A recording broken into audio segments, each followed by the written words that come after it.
Economy matters में खुशामदीद। मैं हूं शाज़िब अहमद। सबसे पहले शामिल करते हैं टॉप स्टोरीज। समंदर पार पाकिस्तानियों ने जनवरी में 3 अरब 47 करोड़ डॉलर वतन भेजे। 7 माह के दौरान तरसीलात ज़र का हजम 11% इजाफे से 23 अरब 20 करोड़ रिकॉर्ड किया गया। सनतों का पहिया चलाने के लिए टैक्स का बोझ कम करने का फैसला। आइंदा बजट में कॉर्पोरेट टैक्स में रिलीफ दिया जाएगा। वज़ीर आज़म के मुआविन खुसूसी हारून अख्तर खान की गुफ्तगू। और स्टील मिल्स बहाली के लिए रूस की 5 बड़ी कंपनियां सरमायाकारी करने को तैयार हैं। 4 साल में पाकिस्तान स्टील को दोबारा अपने पांव पर खड़ा कर दिया जाएगा। बहाली के लिए जामे रोड मैप भी तैयार है।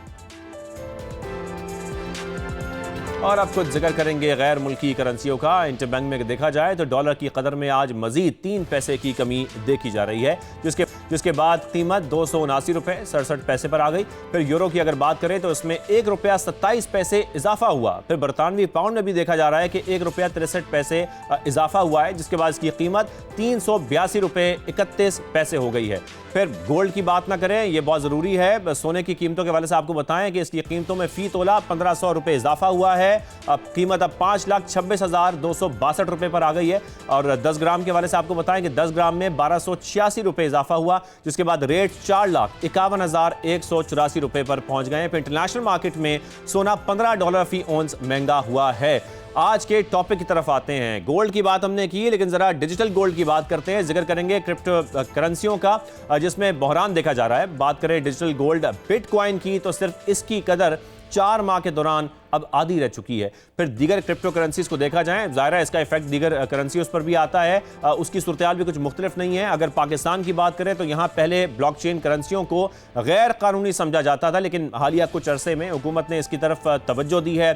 फिर पाकिस्तान क्रिप्टो काउंसिल बनाई गई। फिर डिजिटल असासों को लाइसेंस और निगरानी के लिए वर्चुअल एसेट्स रेगुलेटरी अथॉरिटी को भी तश्कील दिया गया। बिटकॉइन स्ट्रेटेजिक रिजर्व्स बनाने की बात भी की जा रही है। बिलाल बिन साकिब के हवाले से आपको बताएं कि उनके मुताबिक पाकिस्तान में 2 करोड़ से ज़ायद क्रिप्टो सारफीन इस वक्त मौजूद हैं। प्रोग्राम में हम क्रिप्टो करेंसियों के हवाले से बात करेंगे, इसके क्राइसिस पर बात करेंगे। हमारे साथ शामिल होंगे क्रिप्टो एक्सपर्ट सलमान रशीद साहब और फैजान हारून भी हमें ज्वाइन करेंगे। लेकिन उससे पहले आपको रिपोर्ट दिखाते हैं, फिर आगे बढ़ते हैं।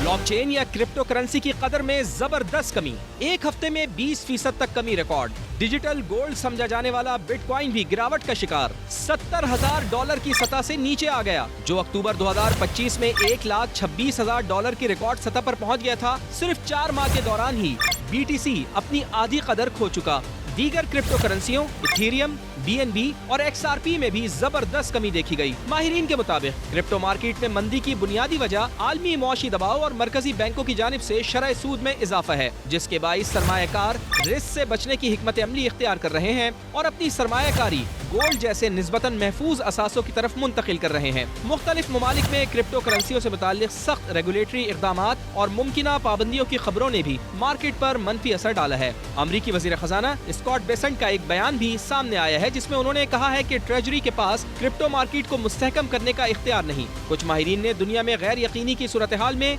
सोने की खरीदारी में इजाफे से भी क्रिप्टो करेंसियों के बहरान को जोड़ा। कुछ माहिरीन के मुताबिक ये सूरत हाल प्रॉफिट टेकिंग के अमल के बाइस है। क्रिप्टो करेंसियां माजी में भी ऐसे बहरान का सामना कर चुकी हैं। 2014, 2018, 2021 और फिर 2022 में बड़े क्रैश का सामना किया। तो हमें ज्वाइन कर चुके हैं, हमारे साथ मौजूद हैं कोई क्रिप्टो एक्सपर्ट है सलमान रशीद साहब, और साथ में हमारे साथ फैजान हारून साहब भी होंगे। सलमान साहब, मैं पहले आपकी जानिब आता हूँ। जिस तरीके से हम देख रहे हैं क्रिप्टो करेंसियों की कदर में ज़बरदस्त कमी देखी जा रही है, और ऐसा पहले भी देखा गया है। 2014 हो, 2018 हो, 2021 हो, ऐसा होता है 3-4 साल के बाद। तो मार्केट को अगर देखा जाए तो बिटकॉइन $70,000 से भी नीचे आ गया, यानी कि अपनी आधी वैल्यू पे आ गया है। इसकी वजूहात क्या हैं? क्या वाकई ये कोई प्रॉफिट टेकिंग के अमल के साथ इसको जोड़ा जा सकता है? जी, थैंक यू सो मच। बिल्कुल ऐसा ही है। अगर हम पूरे इकोसिस्टम को देखते हैं, फाइनेंशियल मार्केट्स को देखते हैं, तो वहाँ पे कम्प्लीटली हमें कैओस और वॉलेटिलिटी बहुत हाई इंडेक्स पे नज़र आती है। लेकिन क्रिप्टो को अगर स्पेसिफिकली और बिटकॉइन की अगर हम बात करते हैं, तो हमें ये थोड़ा सा पर्सपेक्टिव में देखना होगा, क्योंकि अब इस एसेट क्लास को हम आइसोलेशन में नहीं दे सकते। इसको मैक्रो इकोनॉमिक जो सिचुएशंस या फाइनेंशियल मार्केट्स की चल रही हैं, हमें उसमें देखना होगा। फॉर एग्जांपल लास्ट क्वार्टर 2022 से हमने ये देखा कि बिटकॉइन 16,000 पर ये था, और वहाँ से इसने रैलीज़ को स्टार्ट किया। फिर 126,000 तक गया, जिसके अंदर ETF के फ्लोज भी आए, ETFs की मंजूरी भी हुई। डिफरेंट बिटकॉइन के अलावा ऑल्टरनेट कॉइन्स हो, ऑल्ट्स कॉइन्स जिसको हम कहते हैं, उनके अंदर भी। लेकिन फिर हमें ये देखने को भी मिला, अभी रिसेंट जो कपल ऑफ फैक्टर्स हमें मार्केट के अंदर देखने को मिले हैं, जिसमें अभी रिसेंटली जेफरी एप्स्टीन स्कैंडल भी हमें देखने को मिला। उसने भी काफ़ी ज़्यादा स्पेकुलेशंस में इजाफा कर दिया कि सतोशी नाकामोटो शायद वो होंगे। उससे भी मार्केट के अंदर थोड़ी सी अनसर्टेनिटी फैली। इसके अलावा हमारे पास मल्टीपल फैक्टर्स और आते हैं, जहाँ पे हमारे पास गोल्ड और सिल्वर, उनके अंदर भी हमें एकदम गिरावट देखने को मिली थी। इवन गोल्ड के अंदर हमें 20% का ड्रॉप देखने को मिला, सिल्वर के अंदर nearly 40% का ड्रॉप देखने को मिला।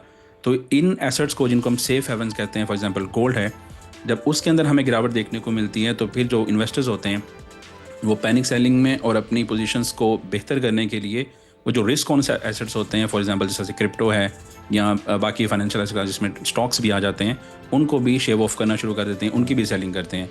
तो एक फैजान कैस्केडिंग साहब को इफेक्ट आता है। बिल्कुल मैं फैजान साहब को भी शामिल गुफ्तगू करूंगा। फैजान साहब, जैसा कि सलमान साहब ये फरमा रहे हैं, अब जाहिर है प्रॉफिट टेकिंग भी एक बड़ी वजह है, लेकिन जिस तरीके से लोग गोल्ड पे ट्रस्ट करते हैं, जियोपॉलिटिकल टेंशंस हों, कुछ भी हो दुनिया में, जो गोल्ड पे ट्रस्ट है वो लोगों का कायम रहता है। और ओवरऑल अगर देखा जाए तो गोल्ड की वैल्यू गिरी जरूर, लेकिन वो फिर सस्टेन कर जाती है, फिर बढ़ जाती है। तो क्या वाकई इस वक्त लोग क्रिप्टो पे उस तरीके से ट्रस्ट अभी भी नहीं करते? आपको लगता है ऐसा?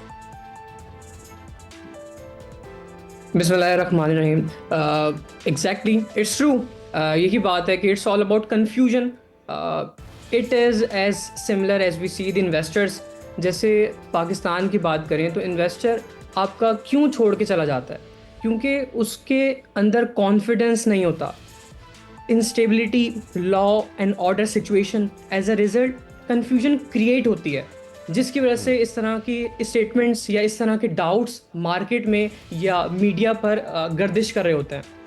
इसी तरह भी आप जब तक कन्फ्यूजन प्रिवेल करेंगे, बिटकॉइन लो रहेगा। तो सॉल्यूशन इसका ये है कि आप काम रहें, आप पेशेंस में रहें और मार्केट को समझें। मार्केट को समझे। सलमान साहब, ज़रा मैं पाकिस्तान की तरफ आता हूं, फिर हम दीगर अब जो इससे जुड़े टॉपिक्स हैं उसको भी डिस्कस करते हैं। अब पाकिस्तान के हवाले से अगर देखा जाए ना, तो वो जो वर्चुअल एसेट्स रेगुलेटरी अथॉरिटी है उसको तश्कील दिया गया। सबसे पहले मैं ज़रा आपसे जानना चाहता हूँ, हमारे नाज़रीन को बताएं इससे क्या तब्दीली आई, क्या चेंज आया है पाकिस्तान को लेकर, अगर हम क्रिप्टो की बात कर रहे हैं तो? करंटली तो अभी उस तरह से हमें टेबल के ऊपर ही ये सब डिस्कशंस नज़र आ रही हैं। इम्प्लीमेंटेशन जब तक नहीं होती तब तक हम इसके बारे में कुछ नहीं कह सकते, लेकिन इन सब इनकी इम्प्लीमेंटेशन बहुत ज़्यादा इंपॉर्टेंट है, क्योंकि सबसे ज़्यादा हमारे लिए इंपॉर्टेंट किसी भी फाइनेंशियल एसेट क्लास के अंदर होता है कि हमारी कस्टमर की सेफ्टी हो, उनके फंड्स की सेफ्टी हो, और वो सिर्फ तभी हो सकता है जब रेगुलेशंस आएँ। करंटली हमारा जो स्टेट बैंक है या CCP है वो इसके ऊपर काम कर रहा है, और क्योंकि इसमें बहुत सारी वेरिएशंस होती हैं, प्रूफ ऑफ रिजर्व होते हैं, एक्सचेंजेस को आपने स्क्रूटनाइज करके उनको प्रॉपर आपने लेजिस्लेटिव बॉडी के अंदर लेके आना होता है, काफ़ी सारे इसमें फैक्टर्स इंक्लूड होते हैं। तो करंटली उसी के ऊपर ही काम चल रहा है, लेकिन जब तक ये सब चीज़ें हो नहीं जाती, कंज्यूमर का उस तरह से इंटरेस्ट या उस तरह से वो उनका जो डेवलप उन्होंने करना होता है, अपना पूरी तवज्जो के साथ अपनी इन्वेस्टमेंट्स करनी होती हैं, वो नहीं कर पाते, और उस वजह से, और इसके अलावा जैसे कि आप रेगुलेशंस का जिक्र कर रहे हैं, क्या एक वजह रेगुलेशंस भी हैं दुनिया के दीगर ममालिक में? ज़रा आप बताइएगा अभी किन ममालिक में रेगुलेशंस होती जा रही हैं क्रिप्टो को लेकर, और क्या ऐसा ही है कि जब रिस्ट्रिक्ट किया जाता है या रेगुलेट किया जाता है तो उसके बाद भी हम देखते हैं कि जो क्रिप्टो की वैल्यू है वो कम होती है? नहीं, बिल्कुल ऐसा नहीं है, क्योंकि मैं ऑस्ट्रेलिया के अंदर 2016 से हूँ। तो 2017 में यहाँ पे ऑस्ट्रेलिया में क्रिप्टो को लीगल कर दिया गया था।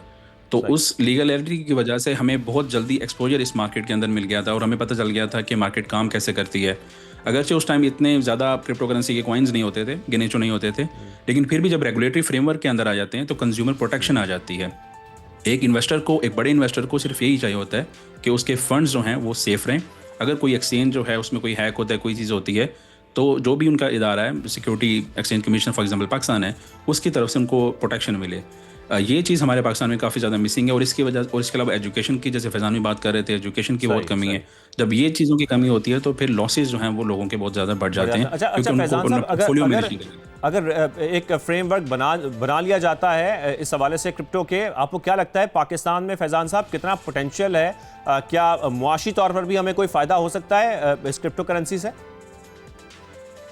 बिल्कुल हो सकता है। आप एक बिगर पिक्चर में जब किसी मुल्क के हालात को देखते हैं तो मानना तस्लीम करना बिल्कुल दुरुस्त है कि पाकिस्तान तरक्की पजीर ममालिक में एक निचली सतह पर है, जबकि एक बड़ी ख्वाहिश के साथ या मुस्तकबिल के साथ जब उसको संवारने की बात की जाए तो देखा जाए तो बिल्कुल हम बैंकिंग सेक्टर को अपने साथ शामिल करके, हुकूमतों को, इदारों को अपने साथ शामिल करके इस मुल्क को एक अच्छे मकाम पर ब्लॉकचेन टेक्नोलॉजी के साथ और डिसेंट्रलाइजेशन के कॉन्सेप्ट के साथ एक कामयाब मुल्क बना सकते हैं, जिसकी हम गुज़िश्ता कई सालों से रिक्वेस्ट कर रहे हैं, अपील कर रहे हैं हुकूमती इदारों से कि हम जैसे नौजवान इंसानों को मौका दिया जाए साबित करने के लिए कि पाकिस्तान में ऐसे भी लोग मौजूद हैं जिनके अंदर शऊर है, उनके अंदर जो है वो एक जज्बा है ख़ुद को और मुल्क को साबित करने का कि पाकिस्तान किसी टेक्नोलॉजी के हिसाब में किसी से कम नहीं है। बिल्कुल, और इसकी इंपॉर्टेंस हम इसी से समझ सकते हैं कि आज हम गोल्ड के साथ क्रिप्टो को भी डिस्कस कर रहे हैं। सलमान साहब, जैसा कि फैज़ान साहब भी फरमा रहे हैं, ज़ाहिर है इसकी इंपॉर्टेंस अब बहुत बढ़ गई है, लेकिन थोड़ा सा हम ये भी समझना चाहते हैं, ज़ाहिर है लीगल फ्रेमवर्क के साथ साथ अगर हम इस साइड पे देखा जाए, बहुत सारे ऐसे इल्ज़ामात भी लगते हैं कि मनी लॉन्ड्रिंग के लिए भी क्रिप्टो करेंसी को इस्तेमाल किया जाता है। आपको लगता है कि ऐसा है या ये सब एक एग्जैजरेशन है, सिर्फ ये बातें हैं, ऐसा हो नहीं रहा? नहीं, इसमें रियलिटीज़ भी बिल्कुल हैं। और जैसे मोस्ट रिसेंटली अभी रशिया यूक्रेन की वॉर हुई, रशिया और यूएस की टसल भी चलती रहती है, तो बहुत सारी ऐसी सैंक्शंस थी जो यूएस ने रशिया के ऊपर लगाई हुई थी, लेकिन क्रिप्टो करेंसी के मीडियम को यूज़ करते हुए रशिया को फंडिंग भी मिली। सिमिलरली अगर आप किसी भी और इंडिविजुअल लेवल्स पे भी जाते हैं, इंडिविजुअल ह्यूमंस पे भी जाते हैं, वहाँ पे भी इस चीज़ को बिल्कुल किया जा सकता है, क्योंकि वेब3 का पूरा इकोसिस्टम है। और वेब3 का जो इकोसिस्टम है उसमें आप एक तरह से एनोनिमस रह के भी अपनी ट्रांजेक्शन्स को कर सकते हैं। OTC डील्स होती हैं, ओवर द काउंटर डील्स होती हैं, जो कि ब्लॉकचेन के ऊपर रिकॉर्ड नहीं होती हैं। तो बैक एंड पे आप बिल्कुल इन चीज़ों को कर सकते हैं और सिक्योरिटी एजेंसीज़ को पता लगे बगैर ये हो सकती हैं, और ये होता भी है। नहीं, लेकिन सलमान, सिक्योरिटी एजेंसीज को पता लगे बगैर कैसे? ऐसा नहीं है कि क्रिप्टो अब तो ज़्यादा ट्रेसेबल है कैश के मुकाबले में? बिल्कुल ऐसा ही है, ट्रेसेबल है अगर आपको ट्रेस करना आता हो और आपके पास वॉलेट एड्रेसेस हों। लेकिन अगर किसी के पास एनोनिमस हो के वॉलेट एड्रेसेस को यूज़ करता है, जिसमें आप मास्किंग कर सकते हैं, इस तरह आप जो प्राइवेसी का एक इकोसिस्टम है उसको यूज़ करके आप अपने जो वॉलेट एड्रेसेस हैं उसको हाइड भी कर सकते हैं। तो अगर आप VPN लगाते हैं, अपनी IP भी चेंज कर लेते हैं और आप फंड्स एक वॉलेट से दूसरे वॉलेट में कन्वर्ट करते हैं, सेंड करते हैं, तो उसको ट्रैक नहीं किया जा सकता जब तक आपको वॉलेट एड्रेस नहीं मिल जाता। तो ये Web3 का एक सिस्टम है, जो कि Web2 जो करंटली हम यूज़ करते हैं उससे काफ़ी डिफरेंट है। तो यहाँ पे बिल्कुल इसमें लूप होल्स हैं, और इसी की वजह से अभी बहुत सारी रेगुलेशन जैसे माइका लेके आए यूरोप के अंदर, और बाकी कंट्रीज़ भी इसमें इन्वॉल्व हो रही हैं कि इसको कैसे मैनेज किया जाए, और यही हिंड्रेंस है ग्लोबली रेगुलेशंस को इम्प्लीमेंट करने के लिए। अच्छा फैज़ान, यहाँ पर ज़रा, क्योंकि हम पाकिस्तान की मैशत के हवाले से भी बात कर रहे हैं, यहाँ पर लाइसेंस भी जिस तरीके से दिया गया उसकी बात भी हुई, फिर इस अथॉरिटी की जो तश्कील दी गई, ज़रा सा मुझे ये भी बताएं, जब हम रेमिटेंसेस की बात कर रहे हैं, क्या वाकई रेमिटेंसेस के लिए क्रिप्टो करेंसी पाकिस्तान में गेम चेंजर साबित हो सकती है फैज़ान? एग्जैक्टली बिल्कुल हो सकती है। अगर आप इसकी एक मिसाल भी लें तो USA में ATM मशीन्स लगाई गई थी, जिसकी वजह से एक डिफरेंट शीट आपने इंटरलिंक करते हुए पाकिस्तान के लिए भी एक इनिशिएट लिया था कि बिल्कुल यहाँ पे पाकिस्तान में क्रिप्टो काउंसिल बननी चाहिए, डिसेंट्रलाइजेशन की तरफ आपको जो है वो रुजू करना चाहिए, उसकी तरफ अपने आप को लेके जाना चाहिए। तो बिल्कुल रेमिटेंस जब पाकिस्तान में वसूल होंगी क्रिप्टो करेंसी या ब्लॉकचेन या डिसेंट्रलाइजेशन की मद में, तो पाकिस्तान को तरक्की करने में कोई भी ममालिक नहीं रोक सकता, वो चाहे अमेरिका हो या वो चाहे कोई भी मुल्क। सही। और सलमान, थोड़ा सा मैं चाहता हूं कि आप इस बात को भी क्लियर करें। ज़ाहिर है हमारी ऑडियंस इस वक्त वो ऑडियंस भी है जो क्रिप्टो के बारे में इतना नहीं जानती। थोड़ा सा हम ये समझना भी चाह रहे हैं कि क्रिप्टो के पीछे ज़ाहिर है ना कोई हुकूमत होती है, ना कोई रिजर्व्स होते हैं। क्रिप्टो की कदर किस तरीके से तय की जाती है कि क्रिप्टो करेंसी की कदर क्या है? जी बिल्कुल, इसमें मेन चीज़ ये समझने वाली है कि क्रिप्टो, क्योंकि ज़्यादातर जो लोग हैं इसको सिर्फ यही समझते हैं कि इसको सिर्फ बाइंग और सेलिंग यही एक चीज़ है, लेकिन ऐसा बिल्कुल भी नहीं है। बिटकॉइन को अगर आप समझेंगे तो ये दुनिया की पहली पब्लिक ब्लॉकचेन है, और इसको बनाया इसलिए गया था कि इसको मोड ऑफ ट्रांजैक्शन के लिए यूज़ किया जाए। एक बिटकॉइन को पेमेंट्स के लिए यूज़ किया जाए, अगर आप फ्यूल पंप पे जा रहे हैं, अगर आप ग्रॉसरीज कर रहे हैं, तो वहाँ पे आप इसको as a payment method use कर सकें। लेकिन क्योंकि इसके ब्लॉक का साइज थोड़ा डिफरेंट होता है, 10 मिनट्स लगते हैं ट्रांजेक्शन को कंप्लीट होने में, तो उस लिए वो ट्रांजेक्शन रेल्स पे नहीं जा सका। लेकिन क्योंकि ये फर्स्ट पब्लिक लेजर के तौर पर सामने आया, और इसने जो बाकी हमारा वेब 2 का सिस्टम था उसको काफ़ी ज़्यादा टक्कर दी और उसके सामने आकर खड़ा हो गया कि बहुत सारी जो इसके ऊपर रिस्ट्रिक्शन लग सकती थी वो नहीं लग पा रही थी क्योंकि कंट्रोल नहीं था गवर्नमेंट्स का इसके ऊपर, क्योंकि डिसेंट्रलाइज सिस्टम है। तो यहाँ से इसके स्टोर ऑफ वैल्यू की तरफ इसको लेके जाया जा रहा है, लेकिन अभी भी ये वो वैल्यू नहीं कर पाया है जो कि गोल्ड की है। तो हम इसको कंपैरेटिवली जो हमारे पास जो स्टॉक मार्केट्स होती हैं, टेक स्टॉक्स होते हैं, हम उसकी बकेट में इसको रखते हैं, रिस्क ऑन साइड पे। ठीक है, बहुत शुक्रिया। हमारे साथ हमारे मेहमान मौजूद थे। सलमान रशीद साहब, आपका भी शुक्रिया। फैज़ान हारून ने भी हमें ज्वाइन किया और सबको ये इंतजार है कि अब क्रिप्टो में अगला बुल रन किन कंडीशंस पर आएगा, इस पर हम आगे भी बात करेंगे। अभी के लिए इतना ही, इजाज़त दीजिए, अल्लाह हाफ़िज़।